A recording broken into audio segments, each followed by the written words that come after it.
যে কি বড় ভুল ডিসিশন আমি ওটা নিয়েছি। ডিম দিয়ে সয়াবিন মশলা, ধোয়া ওটা ভাতের সাথে যেটা খেতে কি লাগবে। গুড মর্নিং, সুপ্রভাত। আশা করি তোমরা সবাই খুব ভালো আছো, আমরাও ভালো আছি। আজ হচ্ছে মঙ্গলবার, এখন বেজে গেছে সকাল 11টা। তো তোমরা ভাবছো সকাল 11টার সময় এত সাজুগুজু কেন? নারী সেবা সদন যোধপুর পার্কে একটা এক্সিবিশন চলছে, যেখানে শাড়ি থেকে, লাইফস্টাইল থেকে, অর্নামেন্টস থেকে সমস্ত কিছুর ভালো ভালো কালেকশন থাকবে, সমস্ত কিছু নামি দামি ব্র্যান্ডের বিপুল সম্ভার থাকবে। সেখানে আমরা আমাদের WTF এর একটা ছোট্ট স্টল দিয়েছি। স্টল দেওয়ার এক্সপিরিয়েন্সটা আমার লাইফে প্রথম, যে কারণে মানে কি বলবো, একটু ভয় পাচ্ছি, একটু নার্ভাস, একটু এক্সাইটেড, সব মিলিয়ে মিশিয়ে এখন আমার ভেতরে চলছে। তো সারাদিনের এক্সপিরিয়েন্স, সারাদিনে আমার কিরকম যাচ্ছে না যাচ্ছে, তোমরা থাকছো আমার সাথে। আজকে যেহেতু মঙ্গলবার তো আমি ননভেজ খাই না, ওই জন্য আলু সেদ্ধ ঘি ভাত খেয়ে নিয়েছি 11টার সময়তে। কারণ আবার আমাদের এই এক্সিবিশনটা আমরা পৌঁছবো ধরো 1টা থেকে বেলা রাত্রির 8টা পর্যন্ত হবে। তো যে কারণে পেটে একটু দল দিয়ে নিলাম। আর এবারে বেরোবো, ফার্স্টে যাব রেস্টুরেন্টে, আর তারপর সারাদিন কি হচ্ছে তোমরা তো জানতেই পারছো। তো চলো এবার বেরোনো যাক।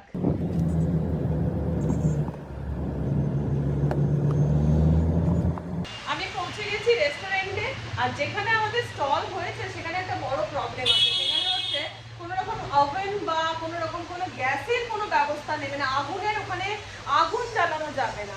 তো যে কারণে আমাদেরকে কি হয়েছে, খাবারটা আমরা রেডি করেই মোটামুটি নিয়ে যাচ্ছি। আর এই বড় বড় হট কেসে করে নিয়েছি, যাতে খাবারটা মোটামুটি 7-8 ঘন্টা গরম থাকে। আর ওখানে কোনো রাইস আইটেম চলবে না, রাইসের আইটেম খুব সিলেক্টিভ আইটেম বলে দিচ্ছি। তাই জন্য চিলি চিকেন চাউমিনের কম্বো থাকছে, তার সাথে থাকছে অথেন্টিক স্টিম মোমো থাকছে, আর তার সাথে থাকছে আমরা এক্সট্রা করে করেছি যেটা দই বড়া, আর চা জল এইসব তো থাকছে। তো এখন যাচ্ছে সবাই, খাবারগুলো এবার সব প্যাকিং করা হচ্ছে, গাড়িতে সব তোলা হবে। তো চলো। পড়ে যাবে না? আমার মনে হয় কি বলতো বাপি, এটা কোলে নিয়ে বসবে নাকি? ঠিক আছে, ওটা বার করতে পারো তুমি, এখানে রাখো না এবার। আর কিছু মিশিয়ে তো আমি তোকে ফাইনালি আমরা বেরিয়ে পড়লাম দুগ্গা দুগ্গা করে। তোমাদের প্রত্যেককে বলবো যে তোমরা আমাদেরকে ওখানে বসে একটু বেস্ট অফ লাক করো, কারণ ফার্স্ট টাইম এক্সপিরিয়েন্স তো একটু টেনশন হচ্ছে আর কি। তো ঠিক আছে, চলো এবার দেখা হচ্ছে একদম এক্সিবিশনে গিয়ে। তো নাও ফাইনালি আমরা পৌঁছে গেছি আমাদের এক্সিবিশন 11th আওয়ার এক্সিবিশন কামসেল। এই হচ্ছে ফোন নাম্বার, এই যে বিল্ডিং, এই বিল্ডিংয়েই হচ্ছে ইয়ে। আর এই যে দাঁড়িয়ে আছেন মৌমিতা দি, উনি হচ্ছেন অর্গানাইজার।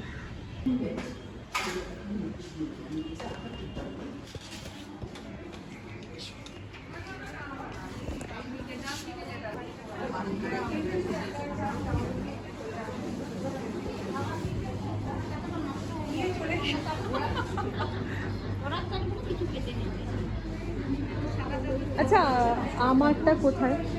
একটাই খালি। ও thank you. Hello hello hello.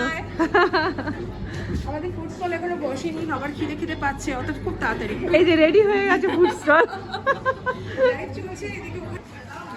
এখন চলছে এখানে আমাদের যে ব্র্যান্ড WTF, সেটা যে ব্যানারটা রয়েছে সেটা লাগানোর প্রচেষ্টা চলছে।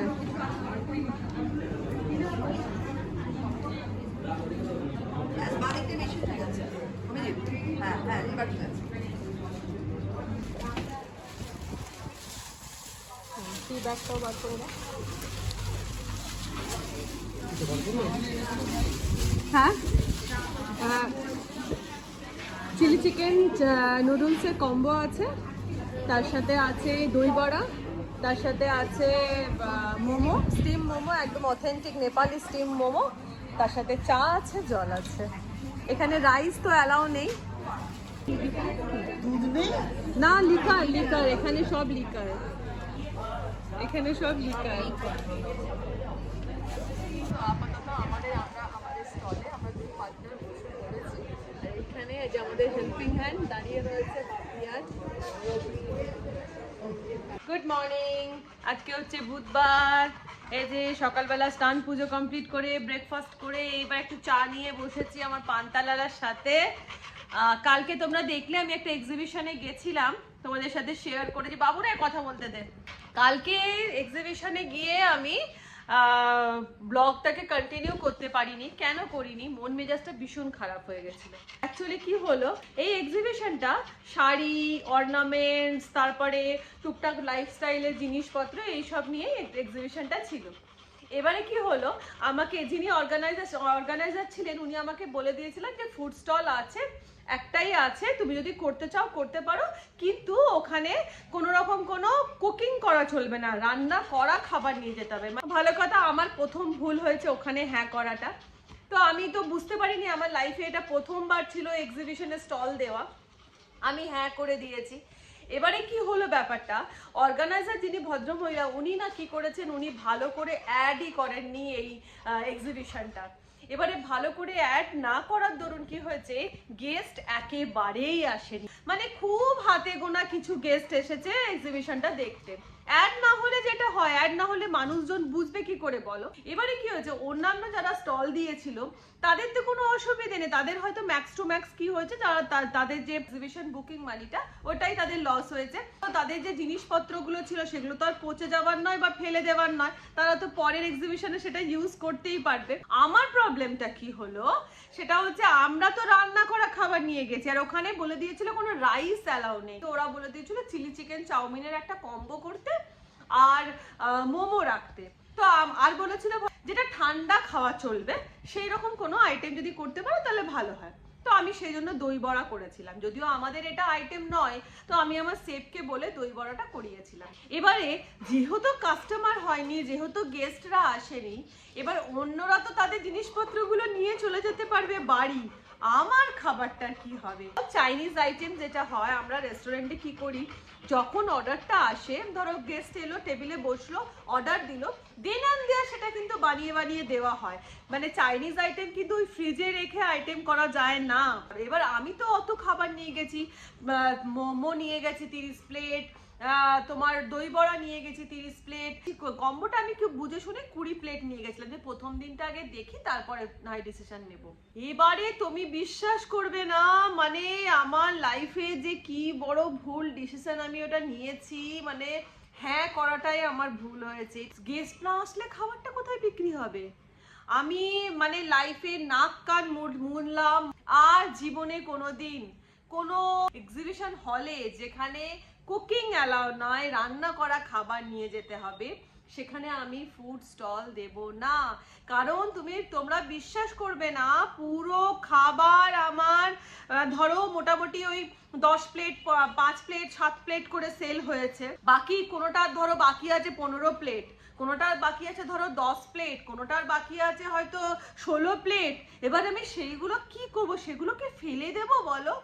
লাস্টে আমি একটা বুদ্ধি অ্যাপ্লাই করলাম, দেখলাম যে এইভাবে তো হবে না, 4টা পর্যন্ত এক্সিবিশন ছিল, আমাদের এবার ওঠার টাইম হয়ে যাচ্ছে। তখন আমি ডিসিশন নিলাম যে খাবারটা ফেলে দিতে মায়া লাগে, তার থেকে মানুষ পেটে খাক। আমি কি করলাম, কি সবাইকে বললাম যে 100 টাকা করে আমি কম্বোগুলো ছেড়ে দেবো, অ্যাটলিস্ট মানুষ পেটে তো খাবে বলো। 100 টাকার কম্বো শুনে সবাই 100 টাকা ঝটপট ঝটপট করে কম্বো নিতে স্টার্ট করলো। তাতে কি হলো, আমার চিলি চিকেন চাউমিনের যে কম্বোটা ছিল সেটা উদ্ধার হয়ে গেল, আর মোমোটা রয়ে গেল। মোমোটা আমার কোনো চাপ নেই, মোমো কিন্তু পরের দিন আমি ইউজ করতে পারবো রেস্টুরেন্টে। মোমোটা রয়ে গেল, আর দই বড়া, এতটা দই বড়া যেটা আমি পরের দিন, আর কারণ আমার তো চাইনিজ রেস্টুরেন্ট, আমি এখানে তো দই বড়া ইউজ করতে পারি না, বা লোককে বলতে পারি না আমরা দই বড়াও রেখেছি। পুরো দই বড়া ফেলা গেল, আর দইটা তো বেশিক্ষণ হয়ে গেলে সেটা একটা কেমন একটা হয়েও যায়, দই বড়া ফেলা গেল। প্রত্যেকটা স্টল যারা দিয়েছে আমার মতন, তারাও তো কিছু একটা আশা করেই স্টলটা দিয়েছে। এবার স্টল থেকে যদি তাদের একটাও শাড়ি বিক্রি না হয়, বা একটাও কুর্তি বিক্রি না হয়, একটাও যদি কিছু না বিক্রি হয়, তাদেরও তো অটোমেটিক্যালি মন খারাপ। আর আমার তো মন খারাপের শেষ নেই, মানে এত মনটা খারাপ। মুখার্জি বাবু ভীষণ তো পজিটিভ মাইন্ডের আর ভীষণ সাপোর্টিভ। ও আমাকে বললো, শোনো তোমার তো লাইফে প্রথম এটা, তোমার একটা এক্সপিরিয়েন্স হলো, তো যাই হোক লস করে একটা এক্সপিরিয়েন্স মানে গ্যাদার করলাম আর কি, এইটাই। তো যাই তোমাদেরকে এই জন্য বলে দিলাম, কারণ আমি ব্লগটা কন্টিনিউই করতে পারিনি, ওইটুকু দেখিয়ে আর বন্ধ করে দিয়েছিলাম। এই হচ্ছে ব্যাপার। সকাল থেকে মন মেজাজটা ভীষণ খারাপ হয়ে গেছে। মুখার্জি বাবু আমাকে অনেক হৌসলা দিয়ে অফিসে চলে গেল, তাই বসে আছি, রান্না বান্নায় ঢুকতে হবে। আজ তোমাদের সাথে আমি শেয়ার করব একটা সয়াবিনের ডিম দিয়ে সয়াবিন মশলা, যেটা খেতে কিন্তু অসাধারণ হয়। তো চলো এবার বানিয়ে ফেলা যাক ঝটপট। তো প্রথমে আমি সয়াবিনটা সেদ্ধ করব, তার জন্য অল্প জলে দিয়ে দিলাম 1/2 চামচ নুন এবং অ্যাড করে দিলাম সয়াবিনগুলো। আমি ফরচুনের সয়া চাংসটা ইউজ করছি। সয়াবিনটা সেদ্ধ অল্প সেদ্ধ হতে রেখে দিলাম। এবারে কড়াইয়ে তেল দিয়ে, তেল গরম হতে আমি দিয়ে দিলাম 4টে শুকনো লঙ্কা, 2টো পেঁয়াজ টুকরো করে কাটা হাফ করে, 1 গাঁট মতন আদা, আর দিয়ে দিলাম এর মধ্যে 12 থেকে 15 কোয়া মতন রসুন। দিয়ে আমি এটাকে একটুখানি ফ্রাই করে নেব, গোটা পেঁয়াজ, গোটা আদা এবং গোটা রসুনটাকে। পেঁয়াজটা ফ্রাই হতে আমি এর মধ্যে দিয়ে দিলাম একটা গোটা টমেটো 4 ফালি করে কেটে রেখে দিয়ে দিলাম, আর অ্যাড করে দিলাম 4টে কাঁচা লঙ্কা, কারণ আমি এই কাঁচা লঙ্কা আর শুকনো লঙ্কার ঝালটাই আজকে ব্যবহার করব। তো আমার এদিকে সমস্ত পেঁয়াজ রসুন ভাজা হয়ে গেছে। আমি একটা মিক্সার গ্রাইন্ডারে এই ভাজা পেঁয়াজ রসুন টমেটোটাকে দিয়ে দিলাম, দিয়ে আমি একটা এর মিহি পেস্ট তৈরি করে নেব।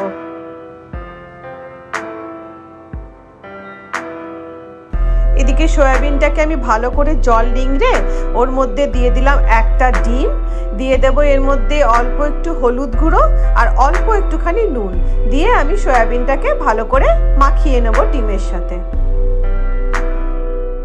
এবারে কড়া বসিয়ে আমি এই সয়াবিনগুলোকে ভালো করে লাল লাল করে ভেজে নেব হাই ফ্লেমে।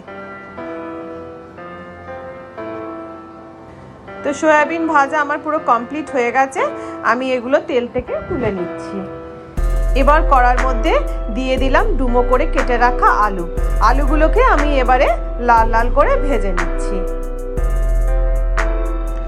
আলুগুলো ভাজা হয়ে গেছে, এবার ওই তেলেতেই আমি দিয়ে দিলাম 2টো তেজপাতা, দিয়ে দিলাম অল্প গরম মশলা, গোটা গরম মশলা, দিয়ে ফোড়নটাকে আমি হালকা করে ভেজে নিলাম। ফোড়ন ভাজা হতেই এবার আমি ওই বেটে রাখা মশলাটা, পেঁয়াজ রসুন টমেটোর মশলাটা, এবারে আর মিক্সি ধোয়া জলটা আমি কড়ার মধ্যে দিয়ে দিলাম, দিয়ে খুব ভালো করে তেল ওঠা পর্যন্ত আমি এটাকে ভালো করে কষিয়ে নেব। কষানো অল্প হয়ে যেতেই আমি এর মধ্যে অ্যাড করে দিলাম 1 চামচ কাশ্মীরি লঙ্কা, 1 চামচ মতন চিকেন মশলা, আর দিয়ে দিলাম নুন আর 1/2 চামচ মতন চিনি, দিয়ে আর দিলাম হলুদ গুঁড়ো, দিয়ে আমি এটাকে আবার খুব সুন্দর করে মশলাটাকে কষিয়ে নেব। মশলাটা কষাতে কষাতে মশলার কাঁচা গন্ধ চলে যাবে এবং তেল ভেসে উঠলে এর মধ্যে আমি অ্যাড করে দেবো ভেজে রাখা আলুগুলো দিয়ে মশলাটাকে আবার সুন্দর করে কষিয়ে নিলাম। আর দেখো কি সুন্দর কালারও এসেছে এবং তেলও বেরিয়ে গেছে। এবার আমি অ্যাড করে দিলাম সয়াবিনগুলো, দিয়ে সয়াবিনগুলো দিয়েও আমি মিনিট 2 আবার ভালো করে কষিয়ে নিচ্ছি। কষানো আমার কমপ্লিট হয়ে গেছে। এবার আমি এর মধ্যে অ্যাড করে দিলাম পরিমাণ মতন জল, অবশ্যই গরম জল, গরম জলে রান্নার টেস্টটা ভালো থাকে। আর দিয়ে এটাকে আমি আলুগুলো সেদ্ধ হওয়া পর্যন্ত ঢাকা দিয়ে মিনিট 2 মতন সেদ্ধ হতে দেব। রেডি হয়ে গেছে আমার ডিম দিয়ে সয়াবিন মশলা। তো বসে পড়েছি নিয়ে, এই যে গরম গরম ধোয়া ওঠা ভাত, সয়াবিন, আর তার সাথে এই যে আমার আজকে রয়েছে রুই মাছের ঝাল। প্রথমেই খাবো এই সয়াবিনটা।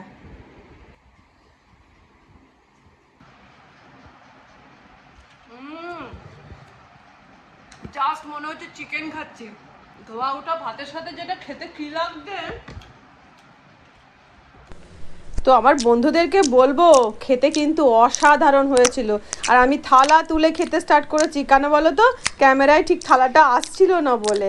আর জাস্ট অসাধারণ। তোমাদেরকে বলবো অবশ্যই রেসিপিটা ট্রাই করো, আর ট্রাই করে আমাকে কমেন্ট করে অবশ্যই বলো কেমন লেগেছে। তাহলে আজকের মতন টাটা, আবার দেখা হচ্ছে নেক্সট ব্লগে নেক্সট একটা রেসিপি নিয়ে।